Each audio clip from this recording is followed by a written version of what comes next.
halfway mark of the NFL season provides a fun matchup between the Chicago Bears and the New Orleans Saints. The Bears, the season might start to be looking towards 2024 offseason, potentially then making a lot of big decisions on which players they want to keep around, such as quarterback, which we will talk about here in a second. And while the Saints are, with their new quarterback, Derek Carr, are still well within the playoff hunt, within the division race, tied with the Falcons at 4-4. And this is a huge game for them here, and they want to continue their momentum, especially as well since Derek Carr, the passing offense, is 8th overall, I believe, in total passing yards per game up to this point in the season. So I want to throw it to you, Ryan. Last time we saw Chicago was Sunday Night Football. Tyson Bagent was the quarterback. I thought he played fine. I mean, this Bears team just isn't that good in general, and especially too when you allow, I think, the second most passing yards in the league. I think only behind Denver. No, Jacksonville now is actually number one. It's actually impressive. Denver still is not number one. But anyways, it's tough, I think, to get a good read on him. I thought he was playing well. We think he might be playing again, and that's where quarterback was brought up by me initially, because Justin Fields might also play, but we just don't know just how his thumb is feeling from the swelling after he dislocated it a few weeks ago.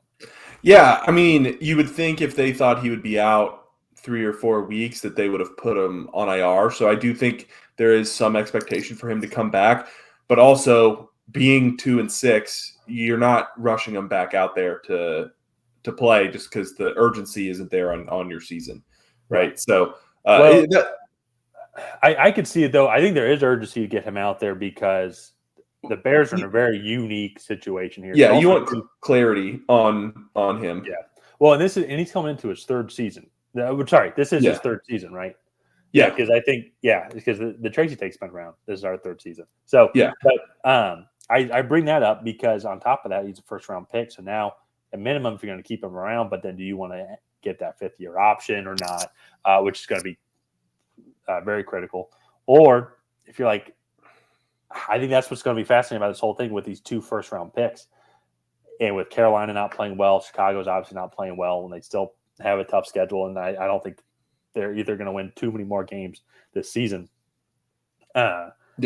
Which route do you go? Do you go for Caleb Williams? Or maybe like you just kind of see where you fall, and then if Drake May is there, you take Drake May and still move on from Justin Fields.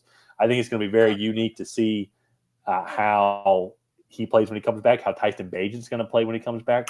Tyson Bagent looks good. I think he looks serviceable. I don't know if I would use the word good. Like to me, I think him being a career backup is probably like the ceiling for him. But with that being said, he distributed the ball really well on Sunday. I thought he went through his reads pretty well. And like he has an arm, like nothing to take away from him. He did have a wide open touchdown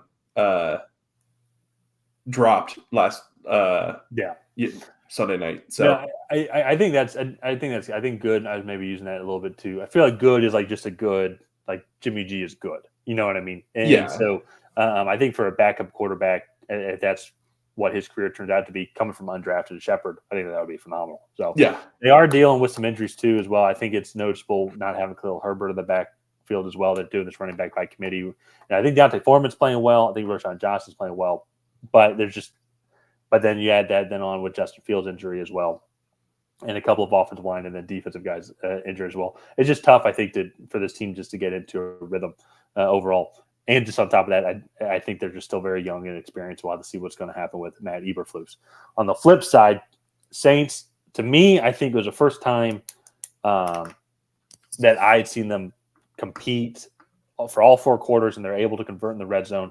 I think that to me, watching the Saints, and maybe I'm biased as a Falcons fan, so leave a comment, let me know how wrong I am.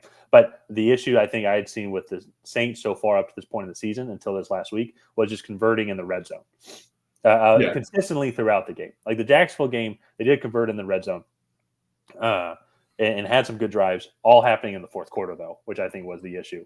But going up against the Colts team, who is just a hard fighting team, they're not going to give up at all, playing for Shane Steichen here. I think Gardner Minshew might not be the most explosive quarterback for that team. Obviously, Anthony Richardson knows out, but he can still obviously put up some points. They can still sling the ball. It's tough to guard Josh Downs, Michael Pittman, their tight ends, Alec Pierce as well. Then you got Jonathan Taylor. that's just a tough offense to go up against, and this defense is gritty. So I thought it was a good performance by Derek Carr. They're, as I mentioned, they have the 8th most passing yards in the league so far up to this point in the season. And I think that's great for them coming into this matchup that the Bears have given up the 2nd most passing yards. Yeah. That to me, I think if we're just talking about overall stats, that's the one that's like pass the ball, pass the ball, pass the ball. Because the Saints' biggest weakness has been their offensive line, in my opinion. I think several injuries and just not good talent overall. You need Derek Carr to have that time. And having Alvin Kamara back has helped out a lot. So he can hit that check down guy real quickly when there is pressure and the offensive line can't pick it up. That has helped out a lot. And then it's going to help out a lot this week, I think. And maybe I'm kind of giving my prediction away, but with the Bears giving up so many passing yards, and we don't know who their quarterback's going to be, I think it's going to be a good recipe for success for Derek Carr to air it out to Michael Thomas, Chris Olave, Rashid Shaheed. I mean, that's a good 3-headed monster right there. Yeah, and I guess we'll just get into predictions here. Like and subscribe. It's the best way to help out the channel, and you'll get notified when we create new content. But I'm also going to go with the Saints here. I just think they're going to be the more consistent team coming into this game. Also, one thing I don't think we really touched on yet, the Saints defense is really good.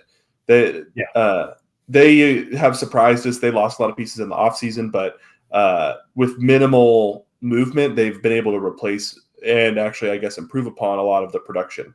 Yeah, so ninth in passing and giving up just a little bit over 100 rushing yards per game, which puts them probably about average.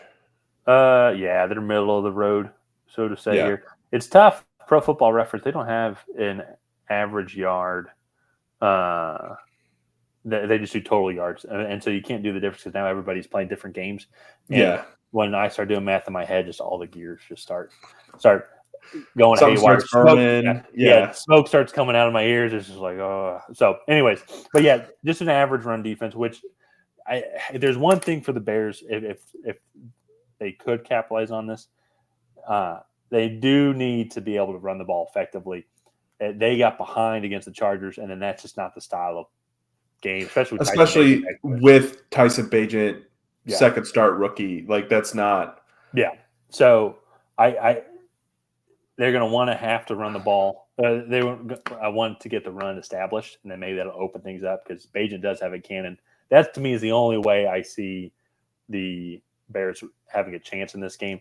If they get down 2 touchdowns like how they did against the Chargers, I just don't see them being able to come back. I'm sure they'll score a touchdown or 2, but they just won't be able to stop the Saints offense, and then the Saints will be able to stop them enough. A lot. I would say that's the way that they need to play. Yeah. But we're both going to pick the Saints here, so let's go ahead and wrap up this video. If you guys have not already, please go ahead and like and subscribe. Leave a comment down below on who you think is going to come out ahead in this matchup. Is it going to be the Chicago Bears? Is it going to be the New Orleans Saints? And other than that, we will see you guys next time.